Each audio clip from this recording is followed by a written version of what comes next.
Ya, Assalamualaikum warahmatullahi wabarakatuh. Ya, saya Hendy Lutfia Putri dengan NIM 2019 0208 022 dari Prodi Manajemen, Fakultas Sosial Ekonomi dan Humaniora, Universitas Nahdlatul Ulama Purwokerto. Baik, di sini saya akan menyampaikan dan menjelaskan tipe-tipe keputusan pada bab 2 di mata kuliah Teknik Pengambilan Keputusan yang diampu oleh Ibu Titi Haryanti, SE, MSI. Di tipe-tipe keputusan organisasi dan manajemen terdapat keputusan perorangan dan organisasi, kemudian perbedaan keputusan pribadi atau perseorangan dan organisasi, kemudian ada juga keputusan dasar dan rutin. Untuk keputusan-keputusan perseorangan dan organisasi, pengambilan keputusan biasanya dilakukan oleh perseorangan maupun oleh organisasi.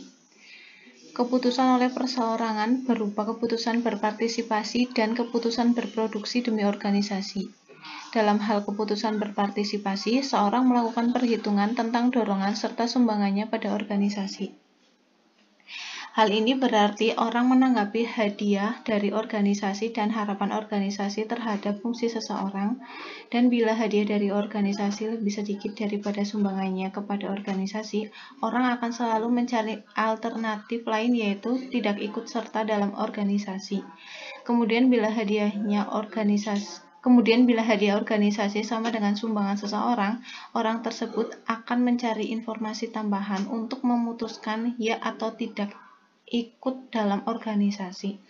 Dan bila sumbangannya lebih kecil dari hadiah organisasi, maka orang akan memutuskan untuk ikut serta dalam organisasi. Dalam hal ini, orang mengambil keputusan untuk memproduksi demi organisasi biasanya mempunyai motivasi yang tergantung pada karakter atau sifat alternatif yang menghadapi konsekuensi alternatif dan tujuan perorangan.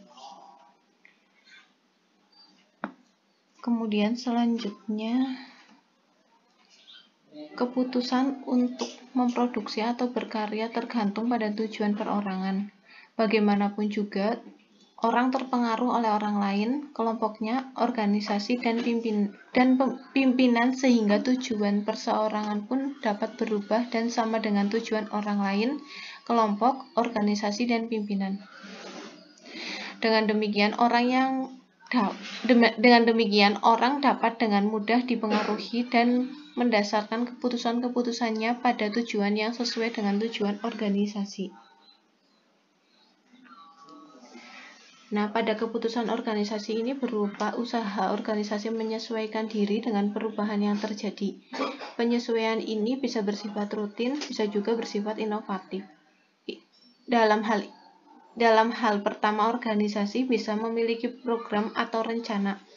Bila terjadi perubahan yang mempengaruhi sistem, maka sistem tersebut mengadakan tanggapan terhadap sifat perubahan dan mengadakan pilihan program yang sudah ada untuk bertindak agar menanggulangi perubahan tersebut. Pada situasi penyesuaian inovatif, organisasi ini dihadapkan pada situasi di mana organisasi tidak memiliki program untuk menghadapi perubahan, sehingga harus menemukan cara baru untuk menanggulangi perubahan tersebut. Dalam hal ini, organisasi perlu mencari informasi tambahan agar dapat sampai pada keputusan untuk menanggulangi perubahan yang ada. Selanjutnya, ada perbedaan keputusan-keputusan pribadi dan organisasi. Di sini ada menurut pendapat Sister Bernard, perbedaan dasarnya yaitu bahwa keputusan-keputusan pribadi atau personal decisions biasanya tidak dapat didelegasikan kepada orang lain, sedangkan keputusan-keputusan organisasi atau organizational decision sering didelegasikan. Sebagai contoh, seorang manajer personalia menarik karyawan baru, seorang akuntan membuat keputusan tentang suatu rekening baru, kemudian seorang tenaga penjualan memutuskan daerah yang akan didatangi. Hal ini tentu saja proporsi keputusan yang dibuat dalam organisasi sebagian besar merupakan berbagai macam keputusan rutin, meski proporsi yang tepat tergantung pada tingkatan organisasi mana keputusan dibuat. Oke, selanjutnya ada keputusan-keputusan dasar dan rutin. Untuk keputusan dasar dan rutin ini merupakan keputusan-keputusan yang sangat berlawanan dengan keputusan dasar. Tipe keputusan ini merupakan setiap hari, bersifat sangat repetitif atau berulang-ulang, dan mempunyai sedikit dampak pada organisasi keseluruhan. Bagaimanapun juga digabungkan dengan keputusan dasar, keputusan rutin memainkan peranan sangat penting dalam menentukan sukses tidaknya suatu organisasi.